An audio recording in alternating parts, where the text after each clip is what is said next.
Have you ever heard about a club paying 100 million euros for a player and wondered if that money slammed down on a table right away? Not even close.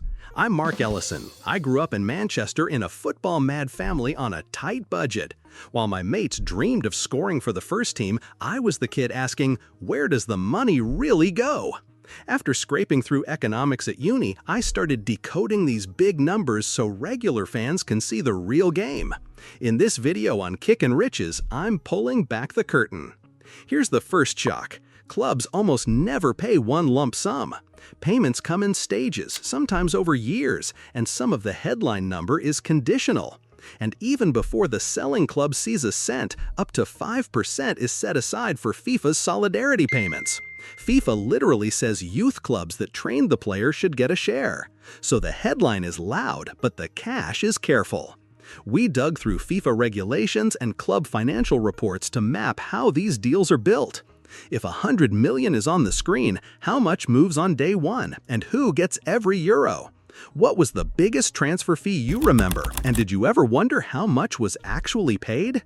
Stick with me, because the money story is just beginning. You hear a fee like 60M and it sounds like a wire transfer hits right now. It doesn't. Think of it like buying a car. When I bought my first one, I didn't hand over the full price, I split it. Clubs do the same.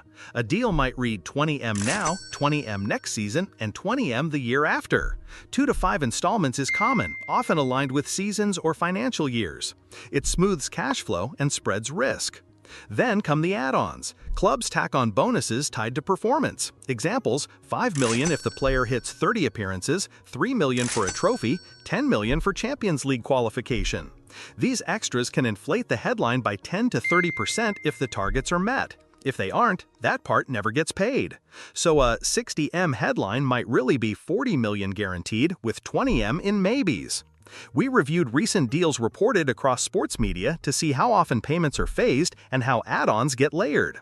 The point is simple. Headline big, cash drip, and those extras are a bet on the future. Drop a creative performance bonus you'd add to a contract in the comments. Because once you grasp installments and add-ons, you'll spot the next twist. Loans that delay the bill are up next. Here's where clubs get clever. A loan with an obligation to buy looks like a straight transfer stretched over time. The buying club pays a small loan fee now, then commits to a fixed purchase later. For example, 5M this season and a mandatory 25M next summer if the player appears in half the games. Sometimes it isn't even conditional, it's just delayed on purpose. An option to buy is different. That's the buyer's choice. If the fit is right, they trigger it. If not, thanks and goodbye. An obligation is a promise from day one. Why do clubs choose this route? Cash flow, financial fair play timing, and risk management. If the player clicks, great. If not, the clauses decide what happens next. It's try before you buy, except the receipt might already be printed for next year. We checked press releases and trusted transfer trackers to map examples of these setups. Once you notice them, you'll see them everywhere. Loan now, buy later. But the paper still hides more. After the move, the original club often keeps a stake in the player's future.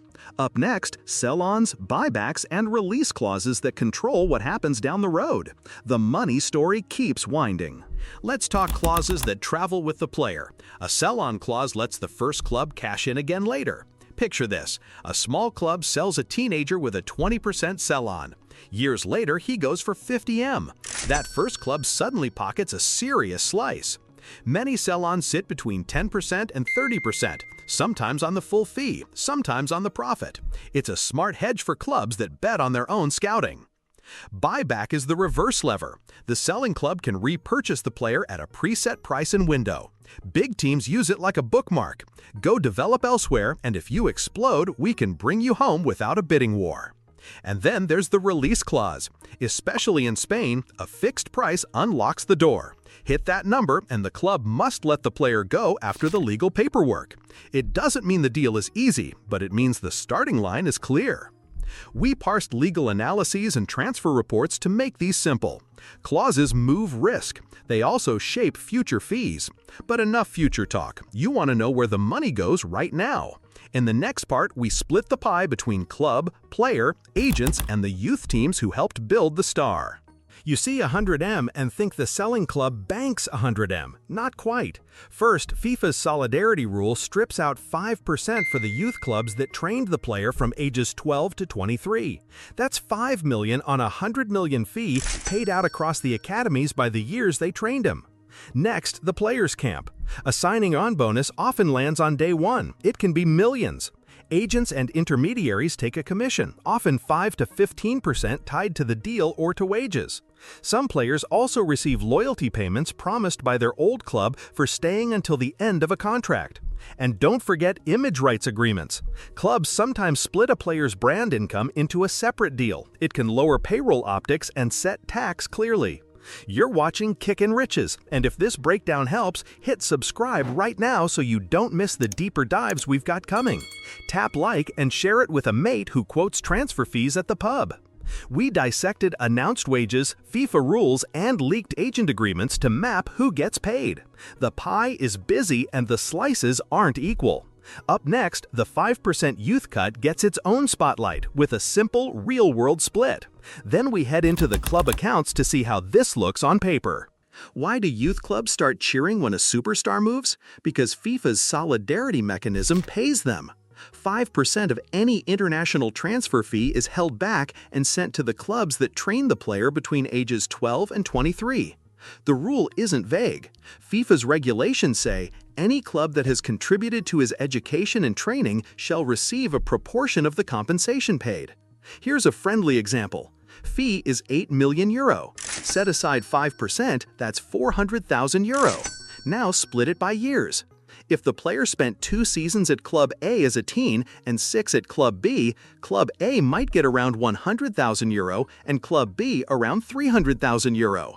Scale that up to €100 million and you can see why local academies start renovating pitches. We studied FIFA's official texts and legal guides to be sure the split is clear. The intent is simple: reward development, support the base of the pyramid. For the selling club, it means the headline is never the take-home.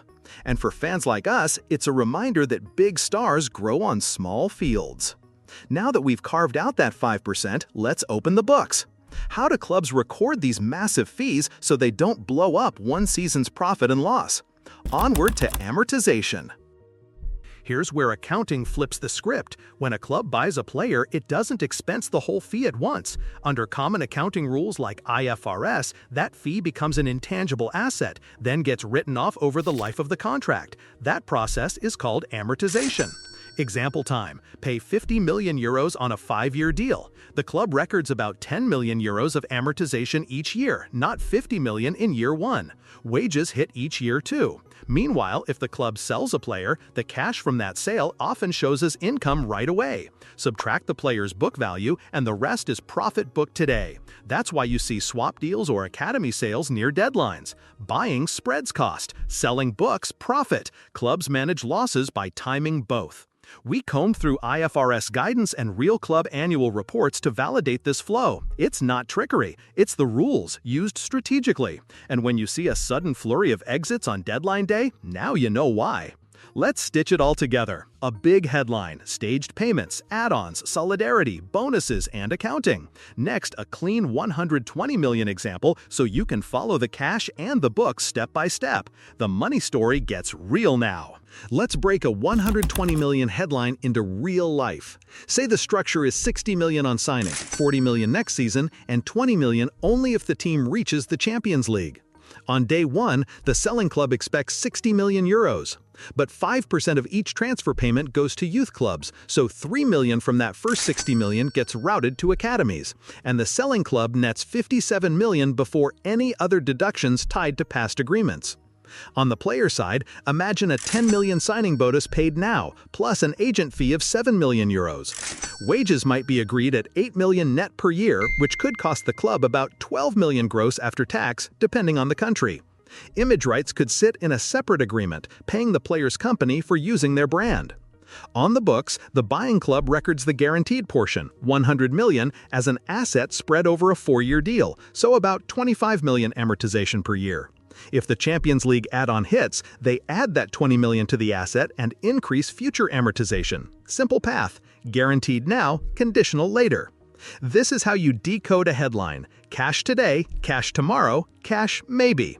If this were your contract, share the special condition you'd add. Because we've got one last twist. Free transfers aren't free. Let's pop that bubble next.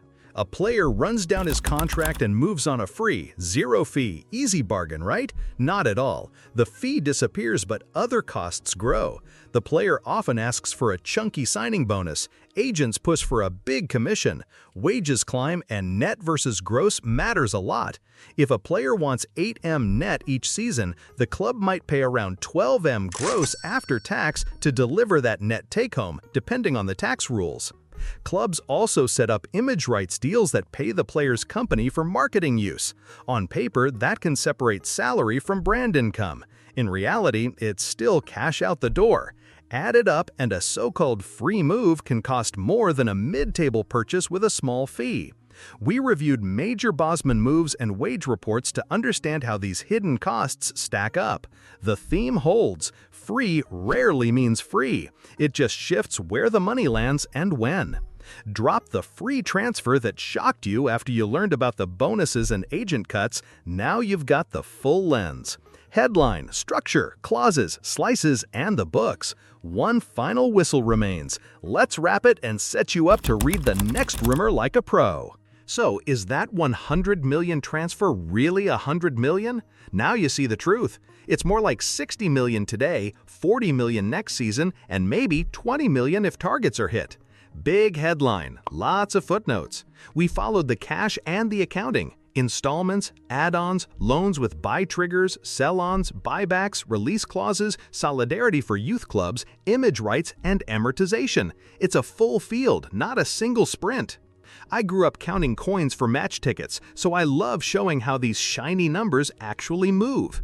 And now, when you hear a late-night "here we go," you'll know it's just the opening whistle of the money game. If this deep dive helped, please subscribe, hit like, and share it with a friend who debates fees at the pub. Thanks for watching. Final question for you. Which upcoming transfer are you most curious about now? Drop it below and tell me what part of the fine print you'll look for first.